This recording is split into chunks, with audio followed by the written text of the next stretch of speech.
Existe uma pergunta que atormenta o coração de milhares de pessoas neste exato momento. Uma pergunta que ressoa nos corredores silenciosos da madrugada, que ecoa nas lágrimas derramadas em segredo, que pulsa na mente de homens e mulheres que um dia fizeram um juramento diante de Deus e hoje se encontram diante de escombros. A pergunta é esta: quando um casamento termina para Deus? Quando o Senhor reconhece que aquilo que Ele mesmo uniu já não existe mais? Quando Deus autoriza que você siga em frente sem carregar a culpa de estar violando um pacto eterno? A verdade que poucos te dizem é que esta não é uma questão jurídica. Não é uma questão de papéis assinados ou de assinaturas reconhecidas em cartório. É uma questão espiritual. É uma questão de coração, é uma questão de pacto. E para entender quando um casamento termina aos olhos de Deus, precisamos primeiro entender o que é casamento aos olhos de Deus. Porque há uma diferença abismal entre o que o mundo chama de casamento e o que o céu reconhece como aliança matrimonial. Em Gênesis, capítulo 2, versículo 24, está escrito: portanto, deixará o varão o seu pai e a sua mãe, e apegar-se-á à sua mulher, e serão ambos uma carne. Observe bem estas palavras. Não diz que assinarão um contrato. Não diz que farão uma festa. Não diz que trocarão anéis. Diz que se tornarão uma só carne. Este é o mistério do casamento. Dois seres completamente distintos, com histórias diferentes, com feridas diferentes, com sonhos diferentes, tornando-se uma única realidade diante de Deus. Você compreende o peso disso? Uma só carne não é uma metáfora romântica, é uma realidade espiritual. Quando um homem e uma mulher se unem em aliança diante de Deus, algo acontece no mundo invisível. Suas almas são entrelaçadas, seus destinos são conectados. Suas orações passam a ter um peso diferente porque agora há concordância. E quando há concordância entre dois na terra, o céu se move. Mas então vem a tragédia, vem a dor, vem o desgaste, vem a traição, vem o abandono, vem a indiferença que corrói mais que qualquer grito. E aquela aliança que deveria refletir o amor entre Cristo e a Igreja torna-se uma prisão.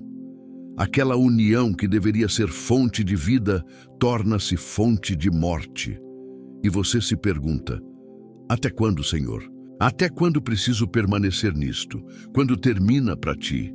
Deixe-me falar com clareza e com amor ao seu coração. Deus odeia o divórcio. Está em Malaquias, capítulo 2, versículo 16. Porque o Senhor, o Deus de Israel, diz que odeia o repúdio. Mas você precisa entender por que Deus odeia o divórcio. Não é porque Ele é um juiz frio e implacável que quer te manter amarrado a um tormento eterno. Deus odeia o divórcio porque Ele ama você. Porque Ele sabe que o rompimento de uma aliança matrimonial produz uma dor que atravessa gerações. Porque Ele vê o que você não vê: os filhos marcados, os sonhos despedaçados, a capacidade de confiar destruída, a imagem do amor sagrado distorcida. Deus odeia o divórcio da mesma forma que um pai odeia ver seu filho sofrendo as consequências de uma escolha destrutiva. Não é ódio por você, é ódio pelo que destrói você. E isso muda completamente a conversa. Porque se Deus odeia o divórcio por amor a você, então Ele também tem compaixão de você quando o divórcio se torna inevitável. Jesus foi confrontado com esta mesma questão. Os fariseus vieram até ele, querendo armadilhar seu ensino, e perguntaram em Mateus capítulo 19, versículo 3, é lícito ao homem repudiar sua mulher por qualquer motivo? Era uma pergunta capciosa porque havia duas escolas rabínicas com interpretações opostas. Uma dizia que o homem podia divorciar-se por qualquer razão trivial. Outra dizia que só em caso de adultério. E Jesus não cai na armadilha. Ele não entra no debate jurídico. Ele vai direto à essência. Ele cita Gênesis e declara: não tendes lido que no princípio o Criador os fez macho e fêmea e disse: Portanto, deixará o homem pai e mãe e se unirá à sua mulher, e serão dois numa só carne. Assim não são mais dois, mas uma só carne. Portanto, o que Deus ajuntou, não separe o homem. Preste atenção, o que Deus ajuntou, não o que o padre ajuntou, não o que o juiz ajuntou, não o que a família ajuntou, o que Deus ajuntou, porque há casamentos que Deus nunca ajuntou, há uniões que foram formadas por pressão social, por gravidez inesperada, por interesse financeiro, por solidão desesperada, por rebeldia contra os pais. Há alianças que foram feitas sem oração, sem buscar a vontade de Deus, sem o Espírito Santo como testemunha. E aqui está a primeira verdade libertadora que preciso te entregar. Se Deus não ajuntou, não há o que separar. Você pode ter um documento legal, pode ter uma festa registrada em vídeo, pode ter um anel no dedo, mas se Deus não estava no centro daquela união desde o princípio, então você não está violando uma aliança divina ao reconhecer que aquilo não pode continuar. Mas e quando Deus realmente ajuntou? E quando você buscou a Deus, orou, jejuou e sentiu a confirmação do céu? E quando você fez um juramento sagrado diante do altar, convicto de que aquela era a pessoa escolhida por Deus para a sua vida, e agora tudo desmoronou? Agora há infidelidade, há abandono, há violência, há destruição. O que acontece então? Jesus continua sua resposta em Mateus 19, versículo 9. Eu vos digo, porém, que qualquer que repudiar sua mulher, não sendo por causa de prostituição, e casar com outra, comete adultério.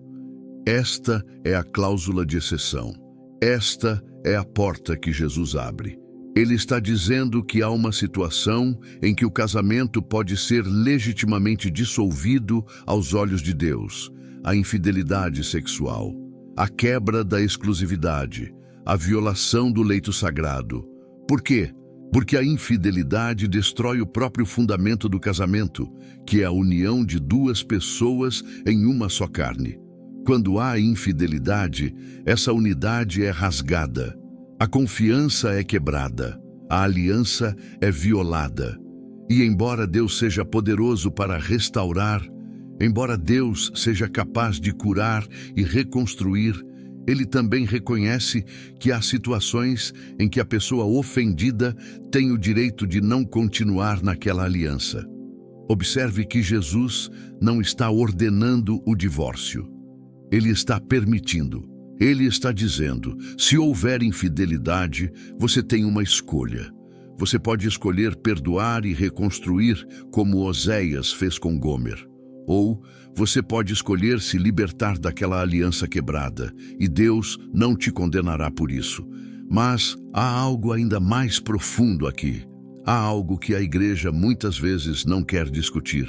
Há situações em que o casamento já morreu há muito tempo, embora os corpos ainda compartilhem a mesma casa. Há situações em que não houve necessariamente adultério físico, mas houve abandono emocional.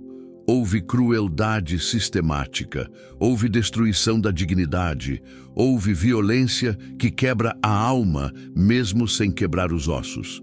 Paulo aborda isso em 1 Coríntios capítulo 7.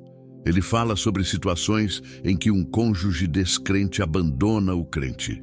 E em 1 Coríntios 7, versículo 15, ele declara: mas se o descrente se apartar, aparte-se, porque neste caso o irmão ou irmã não está sujeito à servidão. Não está sujeito à servidão. Você percebe o que Paulo está dizendo? Ele está dizendo que há situações em que você não precisa permanecer escravizado a uma aliança que a outra pessoa já abandonou. O abandono não é apenas físico. Abandono é quando seu cônjuge está presente no corpo, mas ausente no coração. Abandono é quando há uma recusa sistemática de cumprir os votos matrimoniais. Abandono é quando há uma escolha deliberada de destruir em vez de construir, de machucar em vez de curar, de matar em vez de dar vida. E Deus vê isso. Deus não é cego à sua dor. Deus não é surdo aos seus clamores na madrugada. Deus não está contabilizando seus erros enquanto ignora sua agonia. Deus é um pai amoroso que conhece a diferença entre desistir de um casamento por conveniência e reconhecer que um casamento já morreu por negligência. Mas precisamos ir mais fundo. Precisamos entender que Deus vê não apenas o ato, mas a intenção. Não apenas a superfície, mas o coração. Há pessoas que usam a permissão bíblica do divórcio como desculpa para abandonar alianças que poderiam ser restauradas. Há pessoas que procuram por motivos para sair, em vez de razões para ficar. E há pessoas que realmente fizeram tudo ao seu alcance, clamaram a Deus, buscaram ajuda, lutaram com todas as forças, mas se encontram diante de uma parede intransponível. Em Jeremias capítulo 3, algo extraordinário acontece. Deus usa a metáfora do divórcio para descrever seu relacionamento com Israel. Jeremias 3, versículo 8 diz: "E vi que por causa de tudo isto, por ter cometido adultério a rebelde Israel, a despedi e lhe dei a sua carta de divórcio." Você leu corretamente. Deus se divorciou de Israel. O próprio Deus, que odeia o divórcio, reconheceu que havia um ponto em que a infidelidade e a rebeldia de Israel tornaram impossível a continuidade daquela aliança. Isso é profundamente revelador. Mostra que mesmo Deus, em sua relação com seu povo, estabeleceu limites. Mesmo Deus reconheceu que há um ponto em que a violação sistemática e deliberada de uma aliança torna essa aliança nula. Se o próprio Deus, que é amor perfeito, estabeleceu esse padrão, como podemos exigir de seres humanos quebrados que permaneçam indefinidamente em alianças que estão destruindo suas vidas? Mas entenda, Deus se divorciou de Israel depois de séculos de paciência, depois de incontáveis advertências, depois de profetas enviados, depois de milagres realizados, depois de oportunidades múltiplas de arrependimento. Não foi uma decisão impulsiva. Foi uma decisão tomada após um processo longo de tentativas de restauração. E este é o padrão que Deus espera de você. Antes de considerar o divórcio, você buscou a Deus em oração? Você procurou aconselhamento pastoral? Você tentou reconciliação? Você perdoou 70 vezes 7? Você se examinou para ver sua própria contribuição para os problemas? Você deu tempo para que Deus trabalhasse no coração do seu cônjuge? Porque há casamentos que estão morrendo não porque são impossíveis de salvar, mas porque nenhuma das partes está disposta a morrer para si mesma. Há casamentos destruídos não pela incompatibilidade, mas pelo orgulho, não pela falta de amor, mas pela recusa de amar como Cristo amou, sacrificialmente, incondicionalmente, persistentemente. Jesus nos dá o modelo em Efésios capítulo 5. Paulo escreve: "Vós, maridos, amai vossa mulher, como também Cristo amou a igreja e a si mesmo se entregou por ela." Cristo amou a igreja como? Quando ela era bonita, quando ela era perfeita, quando ela merecia. Não. Cristo amou a igreja quando ela era prostituta espiritual. Cristo amou a igreja quando ela o traiu. Cristo amou a igreja quando ela cravou pregos em suas mãos. E esse é o tipo de amor que transforma casamentos. Não o amor romântico de Hollywood, que dura enquanto há sentimentos agradáveis, mas o amor de cruz, que escolhe amar mesmo quando dói, que escolhe perdoar mesmo quando há cicatrizes, que escolhe ficar mesmo quando seria mais fácil ir embora. Mas aqui está a tensão que precisamos honestamente enfrentar. Esse amor sacrificial não pode ser unilateral para sempre. Não pode ser um martírio perpétuo, onde uma pessoa continuamente se sacrifica, enquanto a outra continuamente destrói. Porque isso não é casamento. Isso é abuso espiritual disfarçado de santidade. Deixe-me ser muito claro. Deus nunca pediu que você permaneça em uma situação de violência física, emocional ou espiritual em nome da preservação do casamento. Deus nunca pediu que você se torne um capacho para a crueldade de outra pessoa em nome da submissão. Deus nunca pediu que você sacrifique sua saúde mental, sua dignidade humana ou a segurança dos seus filhos em nome de um voto matrimonial. Jesus disse em Mateus capítulo 10, versículo 28, "E não temais os que matam o corpo e não podem matar a alma. Temei antes aquele que pode fazer perecer no inferno a alma e o corpo." Há casamentos que estão matando almas. Há uniões que estão destruindo a fé. Há alianças que estão afastando pessoas de Deus em vez de aproximá-las dele. E quando isso acontece, quando um casamento se torna um instrumento de destruição espiritual, Deus não exige que você permaneça, porque Deus se importa mais com sua alma do que com seu status civil. Deus se importa mais com sua saúde espiritual do que com aparências religiosas. Deus se importa mais com verdade do que com formalidades. Mas como saber? Como discernir entre uma crise temporária que pode ser superada e uma morte definitiva que precisa ser reconhecida? Como distinguir entre um inverno espiritual, onde a árvore parece morta, mas ainda tem vida nas raízes, e uma árvore genuinamente morta que nunca mais dará frutos? Primeiro, você precisa examinar o fruto. Jesus disse em Mateus 7, versículo 16, "Por seus frutos os conhecereis." Qual é o fruto deste casamento? É paz ou tormento constante? É crescimento espiritual ou morte espiritual? É edificação ou destruição? É esperança ou desespero que aumenta com o passar do tempo? Cuidado para não confundir dificuldade com destruição. Todo casamento passa por tempestades. Todo casamento enfrenta desertos. Todo casamento tem momentos onde o amor precisa ser escolha e não sentimento. Mas há uma diferença entre um casamento difícil e um casamento destrutivo. Um casamento difícil desafia você a crescer. Um casamento destrutivo impede que você cresça. Um casamento difícil te leva de joelhos em oração. Um casamento destrutivo te deixa tão quebrado que você não consegue nem orar. Um casamento difícil tem momentos de dor, mas também momentos de alegria. Um casamento destrutivo é dor contínua, sem nenhum vislumbre de luz.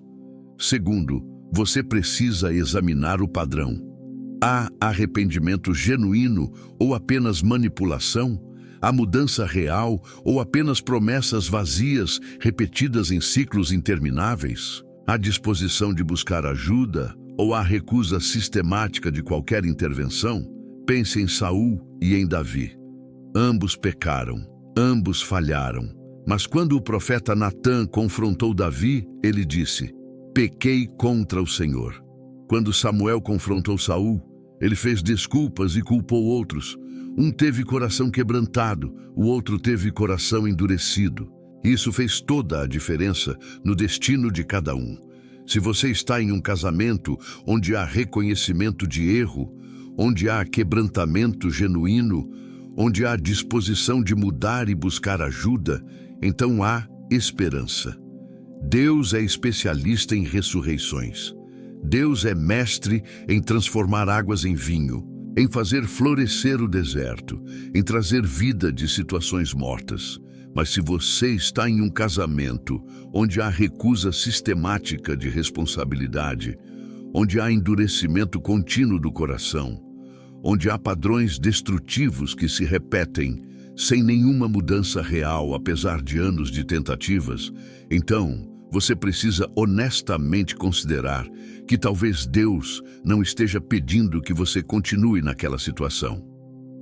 Terceiro, você precisa examinar sua própria consciência diante de Deus. 1 João 3, versículo 21 diz: "Amados, se o nosso coração não nos condena, temos confiança diante de Deus." Quando você ora sobre esta situação, quando você se coloca transparente diante de Deus, o que seu espírito diz ao seu espírito? A paz ou a condenação? Mas cuidado, não confunda condenação do inimigo com convicção do Espírito Santo. O diabo condena para paralisar. O Espírito Santo convence para libertar. O diabo traz culpa sem solução. O Espírito Santo traz convicção com o caminho de restauração. Se Deus está te mostrando áreas onde você precisa mudar, onde você contribuiu para os problemas, onde você falhou em amar como deveria, então há trabalho a fazer, há arrependimento a manifestar, há perdão a pedir, há mudanças a implementar. E você deve fazer isso com todo o seu coração, independentemente da resposta do seu cônjuge. Mas se você já fez tudo isso, se você já se arrependeu de suas falhas, se você já pediu perdão, se você já mudou o que precisava mudar, se você já buscou ajuda, se você já orou, jejuou, clamou e ainda assim se encontra diante de um muro intransponível de recusa e destruição, então ouça isto. Deus não está pedindo que você carregue uma culpa que não é sua. Há uma diferença crucial entre desistir e reconhecer. Desistir é quando você abandona algo que ainda tem vida, porque não quer fazer o esforço necessário para preservá-lo. Reconhecer é quando você honestamente admite que algo já morreu, apesar de todos os seus esforços para mantê-lo vivo. Pense no profeta Ezequiel no Vale de Ossos Secos. Deus lhe perguntou em Ezequiel 37, versículo 3, Filho do homem, acaso poderão reviver estes ossos? E Ezequiel sabiamente respondeu, Senhor Deus, tu o sabes. Ezequiel reconheceu que havia coisas tão mortas que só Deus poderia trazê-las de volta à vida. E Deus pode ressuscitar casamentos mortos. Deus pode trazer vida onde só há destruição. Deus pode reconstruir o que foi completamente demolido. Mas Deus não força ninguém. Deus não viola o livre-arbítrio. Se uma das partes deliberadamente escolhe a morte em vez da vida, escolhe a destruição em vez da restauração, escolhe o caminho largo em vez do caminho estreito, Deus respeita essa escolha, por mais dolorosa que seja. E se você está do outro lado dessa escolha, se você é a pessoa que quer reconstruir, mas a outra pessoa quer destruir, se você é aquele que clama por restauração, mas a outra pessoa escolhe a separação, então você não é responsável pela morte desse casamento. Você tentou, você lutou, você orou, e isso é tudo que Deus pede de você. Romanos 12, versículo 18 diz, Se for possível, quanto estiver em vós, tende paz com todos os homens. Se for possível, quanto estiver em vós. Paulo reconhece que há situações em que a paz não é possível porque a outra pessoa não quer paz. Há situações em que a reconciliação não acontece porque a outra pessoa escolhe a guerra. E nessas situações, você tem permissão divina para reconhecer a realidade. Você tem permissão para chorar a morte daquele casamento. Você tem permissão para fazer o luto por aquilo que poderia ter sido, mas nunca será. Você tem permissão para seguir em frente sem carregar uma cruz de condenação que Deus nunca colocou sobre você. Mas ouça com atenção, seguir em frente não significa que você fez tudo perfeitamente. Seguir em frente não significa que você não tem nada pelo que se arrepender.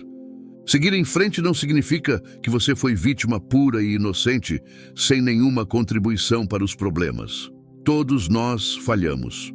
Todos nós pecamos. Todos nós temos áreas onde poderíamos ter amado melhor, servido melhor, perdoado melhor. Mas há uma diferença entre reconhecer suas falhas e assumir responsabilidade total pelo fracasso de uma aliança que requer duas pessoas comprometidas. Você pode se arrepender sinceramente de suas falhas e ainda assim reconhecer que o casamento morreu, não porque você não fez tudo perfeitamente, mas porque a outra pessoa fez escolhas destrutivas que você não podia controlar. Davi escreveu no Salmo 109, versículo 4, Em paga do meu amor me são adversários, mas eu faço oração. Havia pessoas que respondiam ao amor de Davi com hostilidade. E a resposta de Davi não foi assumir que ele era o problema. Sua resposta foi continuar fazendo o que era certo, orar. Você pode fazer tudo certo e ainda assim ser rejeitado. Jesus fez tudo perfeitamente e foi crucificado. Os profetas falaram a verdade de Deus e foram apedrejados. Paulo pregou o evangelho com amor e foi perseguido. Fazer o que é certo não garante que você será correspondido. Amar como Cristo não garante que você será amado de volta. E esta é uma verdade libertadora. O fracasso de um relacionamento não é necessariamente sinal de falha espiritual. Você pode ser a pessoa mais piedosa do mundo e ainda assim ter um casamento destruído porque a outra pessoa escolheu a rebeldia. Você pode orar, jejuar, buscar a Deus com todo o seu coração e ainda assim ver sua aliança matrimonial despedaçar-se porque você não pode controlar as escolhas de outra pessoa. Deus não vai te condenar por isso. Deus não vai te rejeitar por isso. Deus não vai te considerar um cristão de segunda classe por isso, porque Deus vê o coração. Deus conhece suas lágrimas. Deus sabe quantas vezes você tentou. E Deus não te julga pelo resultado que você não podia controlar, mas pela fidelidade com que você tentou. Então, quando um casamento termina para Deus, termina quando o pacto é quebrado de forma irreparável por infidelidade ou abandono. Termina quando há recusa sistemática e deliberada de cumprir os votos matrimoniais. Termina quando uma das partes escolhe consistentemente a destruição em vez da construção, apesar de todas as oportunidades de arrependimento e mudança. Mas entenda, isso não acontece da noite para o dia. Não acontece por uma briga. Não acontece porque você está cansado ou frustrado. Não acontece porque há dificuldades financeiras ou porque a paixão inicial esfriou. Um casamento termina aos olhos de Deus quando há morte espiritual confirmada, não quando há apenas dificuldade temporária. E antes de reconhecer essa morte, Deus espera que você tenha feito tudo ao seu alcance para trazer vida. Que você tenha buscado ajuda profissional, que você tenha procurado aconselhamento pastoral, que você tenha dado tempo para mudanças, que você tenha perdoado não uma vez, mas repetidas vezes, que você tenha orado não apenas dias, mas meses e anos. Mas se você fez tudo isso, se você realmente exauriu todas as possibilidades, se você lutou a boa luta e a outra pessoa escolheu consistentemente a destruição, então ouça a voz do Pai Celeste dizendo a você: Filho meu, filha minha, eu vejo sua dor, eu contei cada uma de suas lágrimas, eu ouvi cada um de seus clamores, você não falhou, você tentou, e eu não vou te condenar por reconhecer uma morte que você não causou. Agora precisamos abordar algo que causa confusão em muitos corações: a questão do novo casamento. Se Deus reconhece o fim de um casamento por infidelidade ou abandono, você pode se casar novamente ou estará para sempre preso a um passado que não existe mais. Jesus foi claro em Mateus 19, versículo 9, quando ele diz que qualquer que repudiar sua mulher, não sendo por causa de prostituição, e casar com outra, comete adultério. Ele está implicitamente dizendo que se houver infidelidade como causa, o novo casamento não constitui adultério. A cláusula de exceção abre a porta não apenas para o divórcio, mas para a possibilidade de recomeçar. Paulo reforça isso em 1 Coríntios 7, versículo 15, quando fala sobre o cônjuge descrente que abandona. Neste caso, o irmão ou irmã não está sujeito à servidão. Não estar em servidão significa estar livre. Livre para quê? Paulo não especifica explicitamente, mas o contexto sugere liberdade total, incluindo a liberdade de casar novamente. Mas há princípios importantes aqui. Primeiro, Deus não está ansioso para que você se divorcie e case novamente. O ideal divino sempre foi e sempre será um homem e uma mulher unidos em aliança indissolúvel para toda a vida. O divórcio e novo casamento são permissões divinas diante da dureza do coração humano, não o plano original de Deus. Segundo, antes de considerar um novo casamento, você precisa ter feito um trabalho profundo de cura interior. Você precisa ter processado a dor do casamento anterior. Precisa ter identificado seus próprios padrões destrutivos. Precisa ter aprendido as lições que Deus queria te ensinar através daquela experiência dolorosa. Porque se você não fizer esse trabalho, vai apenas repetir os mesmos erros com uma pessoa diferente. Vai levar suas feridas não curadas para um novo relacionamento. Vai projetar suas mágoas passadas no novo cônjuge. E o segundo casamento pode se tornar tão destrutivo quanto o primeiro.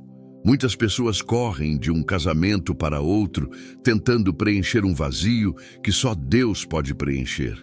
Tentam encontrar em um novo parceiro a cura que só vem através do encontro profundo com o Pai Celestial. E o resultado é uma série de relacionamentos quebrados, cada um deixando cicatrizes mais profundas.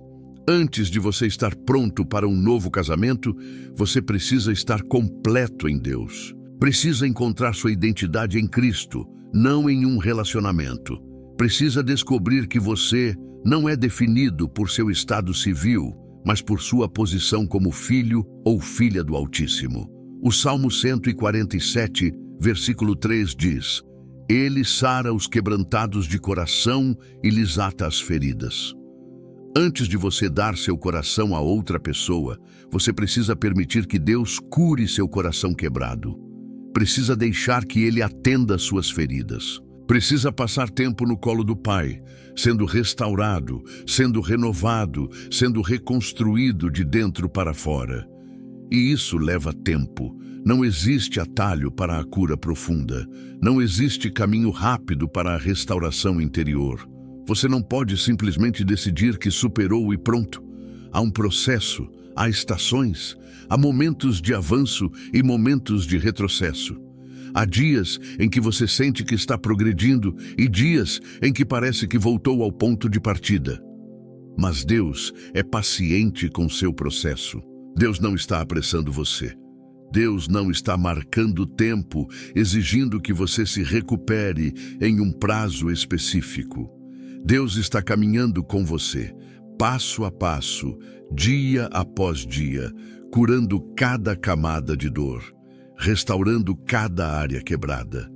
E quando você finalmente estiver pronto, quando você tiver feito o trabalho interior necessário, quando você tiver aprendido as lições que precisava aprender, quando você estiver completo em Deus e não apenas buscando alguém para completá-lo, então você pode considerar um novo casamento.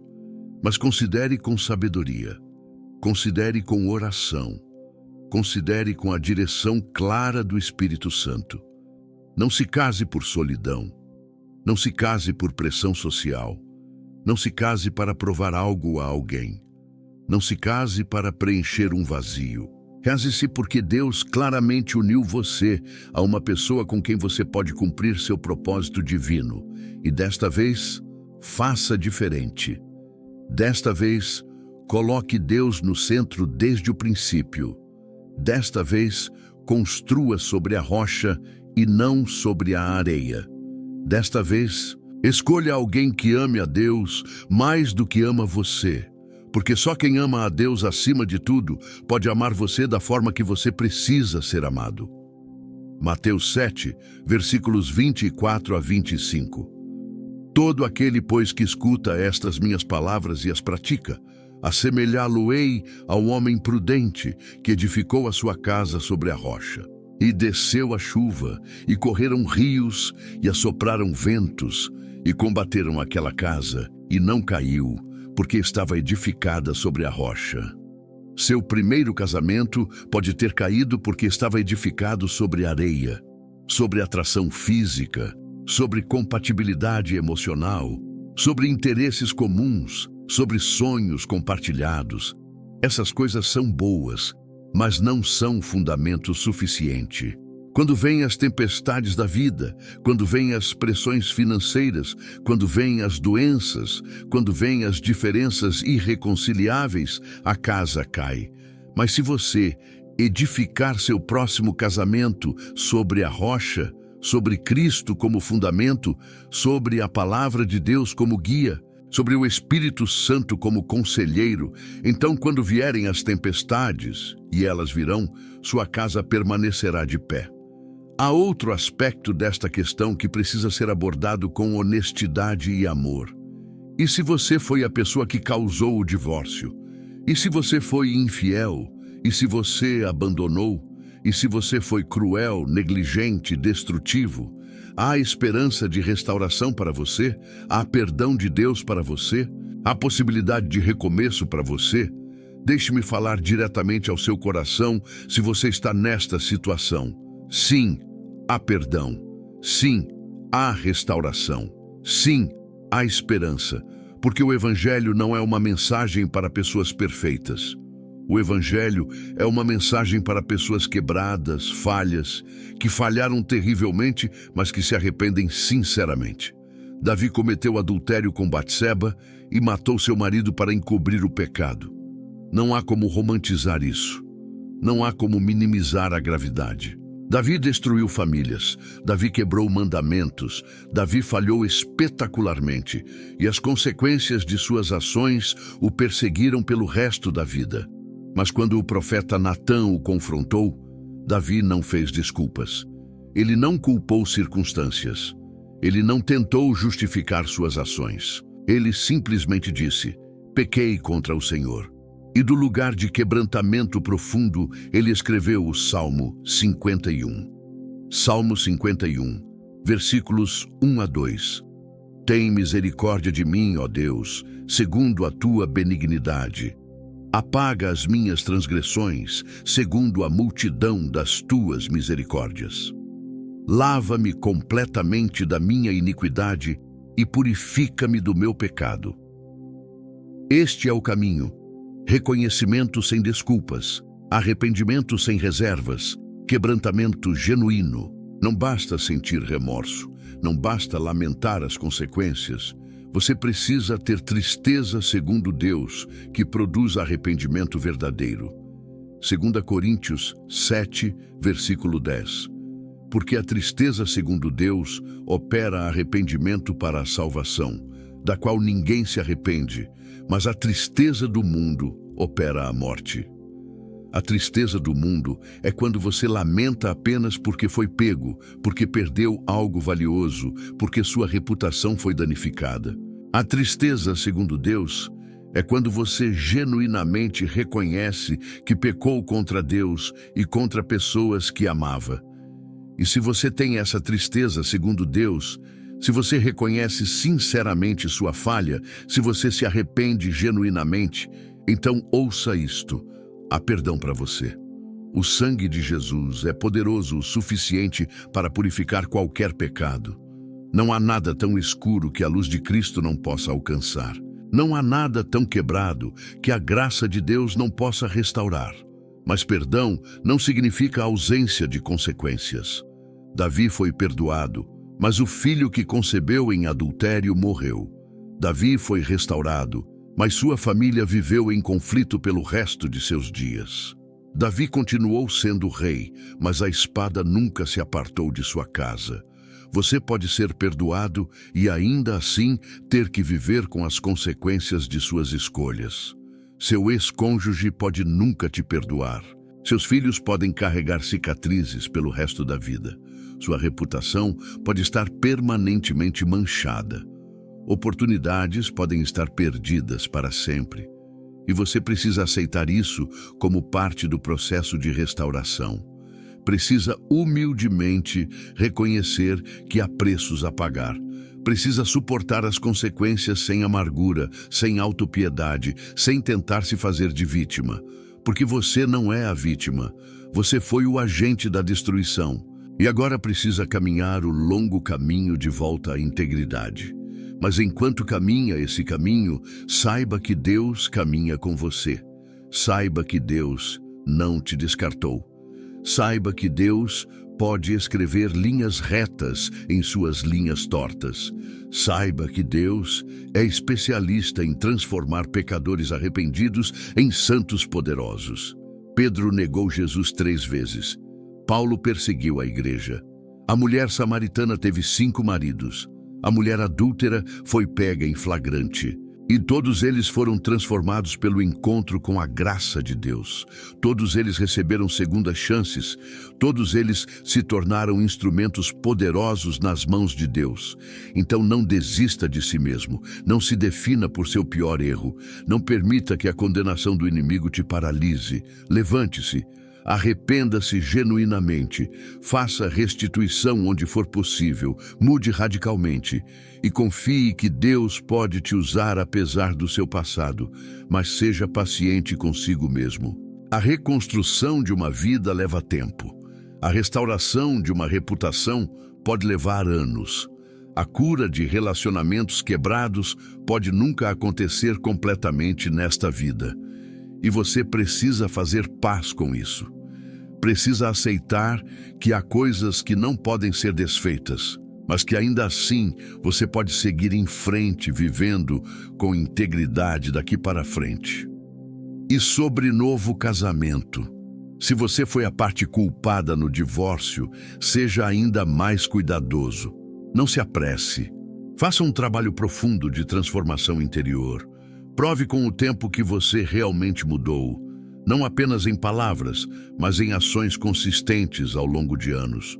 Porque há pessoas que se divorciam devido à sua infidelidade e imediatamente se casam com a pessoa com quem foram infiéis. E isso não é restauração, isso é compor pecado sobre pecado.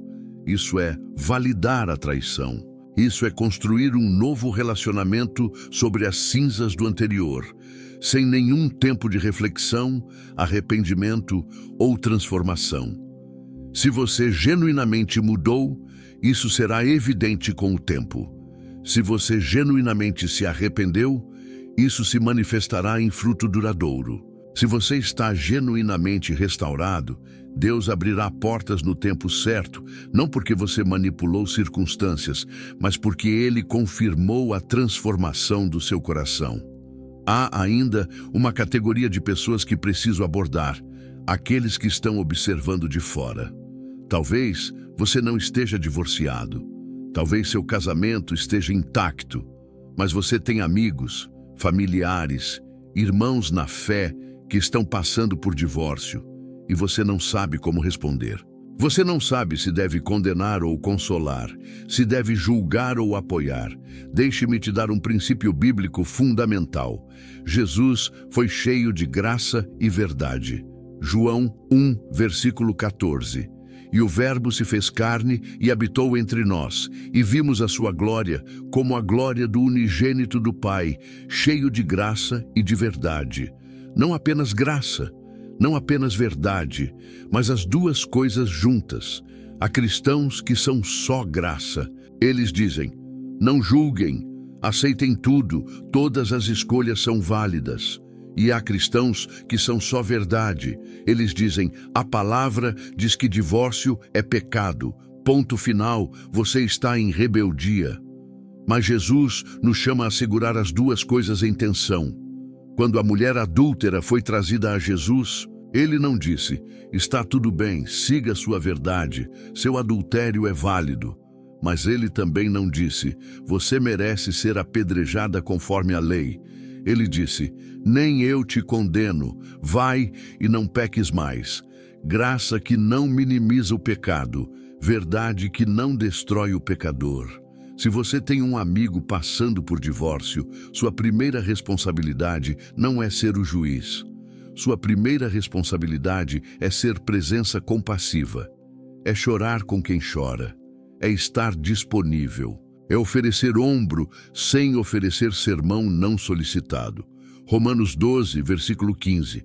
Alegrai-vos com os que se alegram e chorai com os que choram. Há tempo para a verdade. Há tempo para confronto amoroso.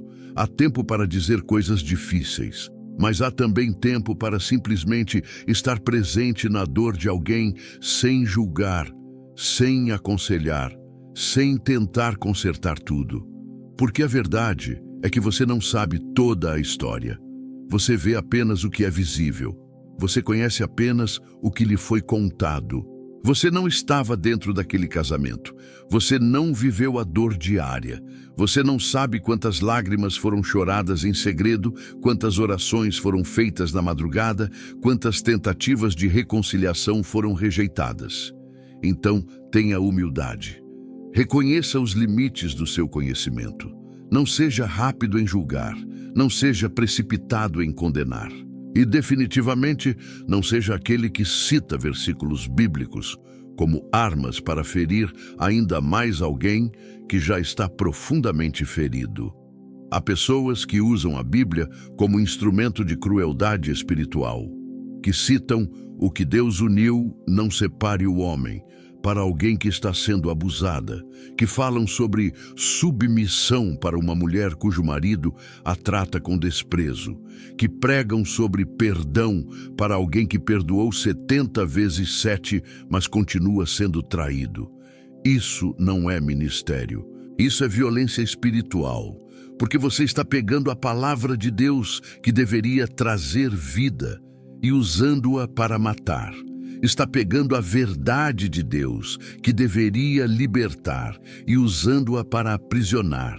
Se você realmente quer ajudar alguém que está passando por divórcio, comece fazendo estas perguntas. Como você está? Como posso te apoiar? O que você precisa de mim neste momento? Não. Por que você está se divorciando? Você tentou tudo? Tem certeza de que Deus autorizou isso? Há tempo para essas conversas, mas geralmente não é nos primeiros dias ou semanas. Geralmente é depois de meses de presença fiel, de apoio consistente, de confiança estabelecida. E mesmo então, você precisa fazer essas perguntas com humildade genuína, não com arrogância disfarçada de preocupação espiritual. Provérbios 25, versículo 20. O que tira a roupa num dia de frio ou vinagre sobre salitre, assim é aquele que canta canções a um coração aflito. Você entende o que Salomão está dizendo? Há coisas que são boas em si mesmas, mas completamente inapropriadas em certos contextos. Cantar canções é bom, mas cantar para um coração aflito, quando ele precisa de lamento, é crueldade. Citar versículos é bom. Mas citar versículos de julgamento quando alguém precisa de graça é violência. Falar verdade é bom, mas falar verdade sem amor é barulho que não edifica ninguém. Então aprenda a discernir, aprenda a ouvir, aprenda a ter compaixão, aprenda a suspender o julgamento, aprenda a confiar que Deus é perfeitamente capaz de lidar com a situação, sem que você se nomeie juiz, júri e executor. E se você é líder espiritual, pastor, conselheiro, tenha ainda mais cuidado, porque suas palavras têm peso espiritual. Suas opiniões podem ferir profundamente ou curar poderosamente. Seu posicionamento pode libertar pessoas ou aprisioná-las em culpa por anos. Não seja o líder que cita Malaquias sobre Deus odeia o divórcio, sem também citar Jeremias sobre Deus se divorciando de Israel.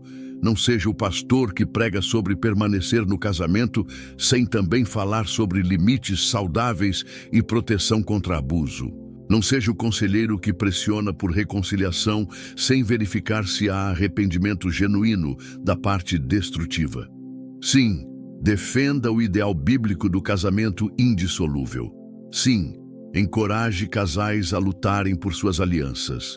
Sim, ofereça recursos, aconselhamento e intervenção, mas também reconheça que há situações onde o casamento já morreu e tenha sabedoria e compaixão para discernir a diferença. E agora, chegamos ao fechamento desta mensagem. Chegamos ao ponto onde precisamos transformar toda esta reflexão em aplicação prática. Porque não basta entender teologicamente quando um casamento termina para Deus. Você precisa saber o que fazer com essa informação. Se você está em um casamento difícil, mas não destrutivo, ouça isto: não desista facilmente.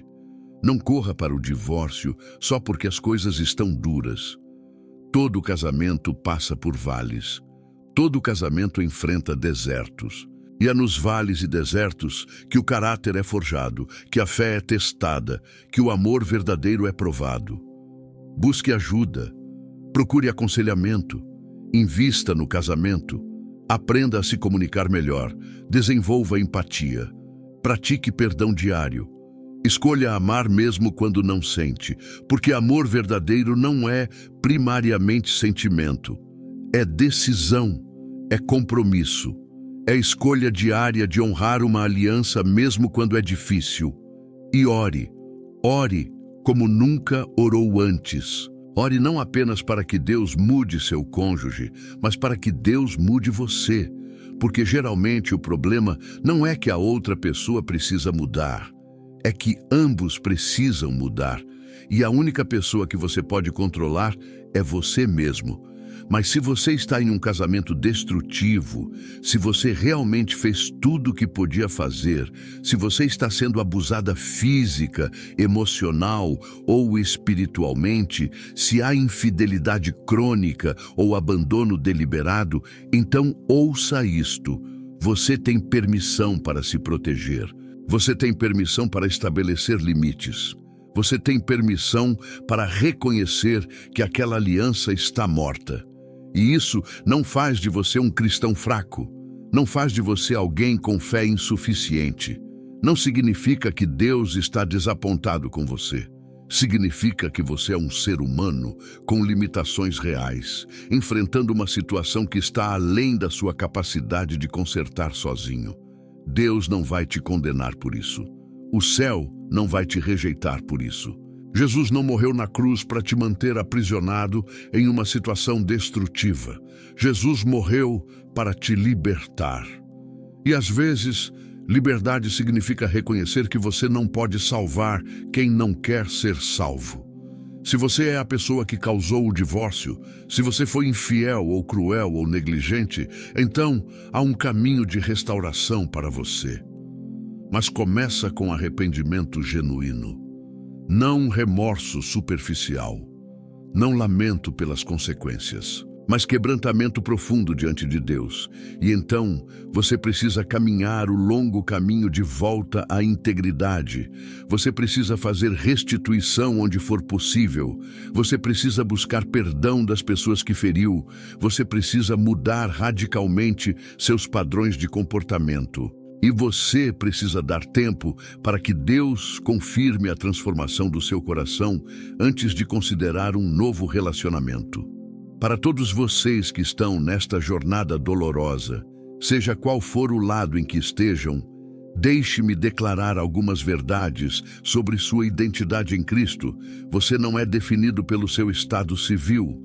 Você não é definido pelo fracasso do seu casamento.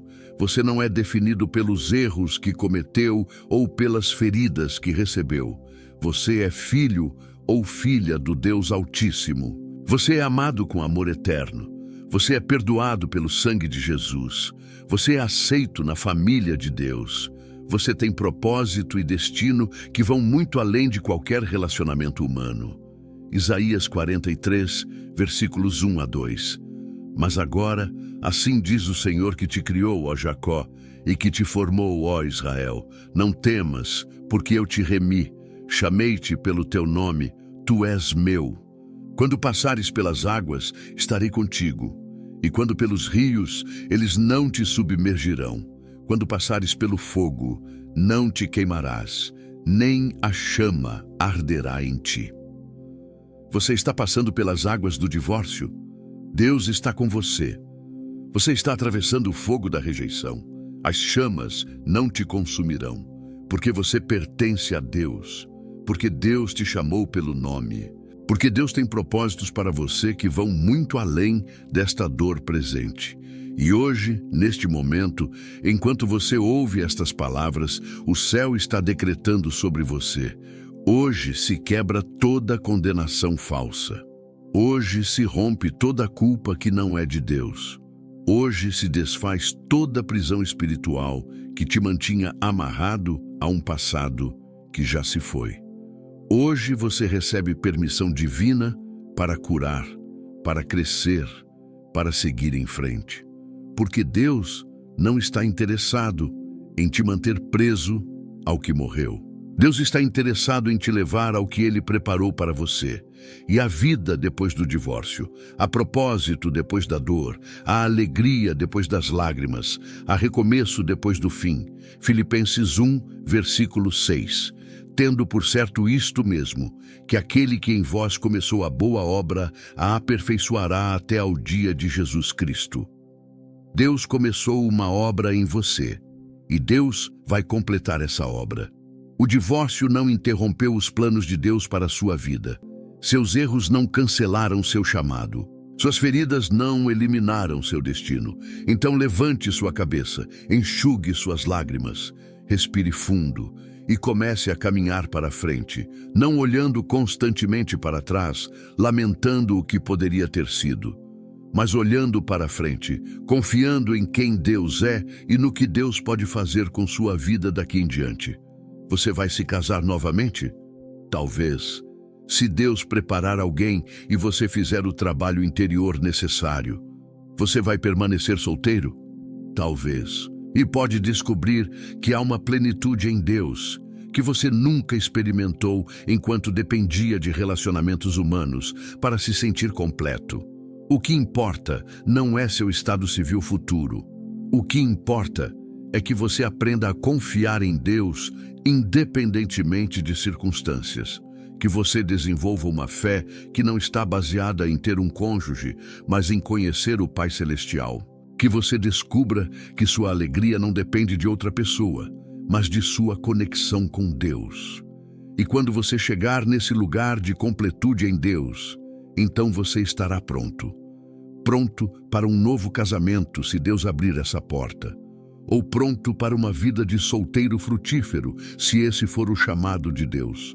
Porque você não estará mais buscando alguém para te completar. Você estará completo em Cristo e aberto para o que Deus preparou. Então receba esta palavra final.